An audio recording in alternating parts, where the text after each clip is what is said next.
Ito naman ho mga taga-suporta ni dating Pangulong Rodrigo Duterte nagsagawa ho ng pagkilos sa iba't ibang bahagi ng bansa nitong weekend. Brigada Jigo Boy Custodio, i-brigada mo! Brigada Live Report!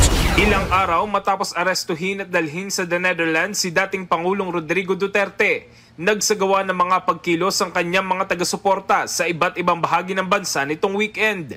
Noong Sabado, isang malawakang prayer rally ang isinagawa sa buong bansa para sa agarang pagpapauwi sa dating Pangulo. Sa prayer rally na isinagawa sa Liwasang Bonifacio sa Maynila, libo-libong taga-suporta ni Duterte ang nakaisa kung saan nagsagawa din sila ng caravan. Dumalo din sa pagtitipon ang kanyang mga kaalyado na sina Attorney Salvador Panelo, Attorney Israelito Torion, Senator Bongo, Senator Bato de la Rosa at marami pang iba. Nito naman Linggo, nagdaos ng motorcade ang mga taga-suporta ni Duterte sa ilang lugar sa Metro Manila. Sabay-sabay na bumusina at nag-ingay ang mga rider nang sumugod sila sa Menjola sa Maynila.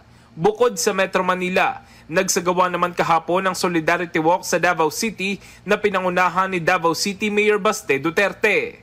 Nasa kustodiya pa rin ng ICC si dating Pangulong Duterte na nahaharap sa kasong crimes against humanity.